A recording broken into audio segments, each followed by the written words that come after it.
আসুন আজকে একটু ছোটবেলায় ফেরত যাই। আমরা কথা বলি মেমোরিজ নিয়ে, স্মৃতি। শব্দটি খুব সুন্দর। এই শব্দটি ঘিরেই থাকে আমাদের শৈশব এবং কৈশোর।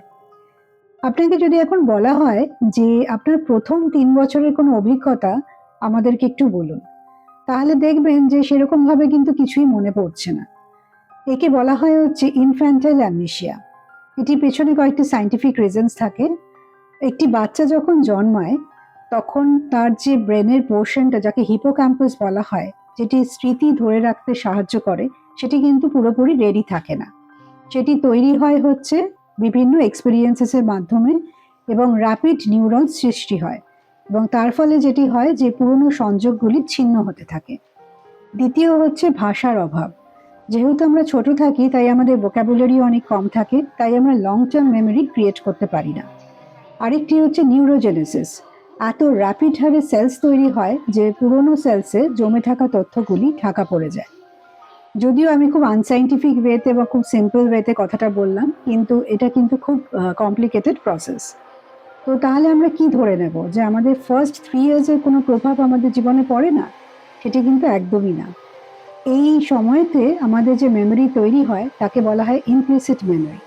সেটি হচ্ছে যে knowing how rather than knowing that. মানে আমরা ঘটনাটি মনে রাখি না, কিন্তু ঘটনাটির জন্য কি ফিল করেছিলাম সেটি কিন্তু আমাদের আনকনশিয়াস মাইন্ডে গেঁথে যায়।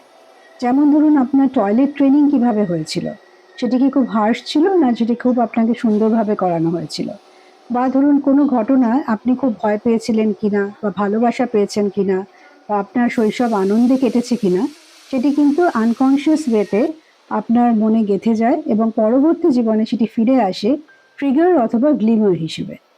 সুতরাং আমাদের ফার্স্ট 3 ইয়ার্স যদি খুব নিরাপত্তায় থাকি আমরা এবং নিরাপদ বোধ করি এবং হাসি খুশিতে কাটাতে পারি, এরকম এনভায়রনমেন্টে মানুষ হওয়া বাচ্চারা কিন্তু খুব সেলফ কনফিডেন্ট অ্যাডাল্টে পরিণত হয়, এবং তারা হয়তো তাদের পুরো ঘটনাটি মনে রাখতে পারে না, কিন্তু তাদের ব্রেন জানে যে আমাদের পৃথিবী কিন্তু সেই সময় নিরাপদ ছিল।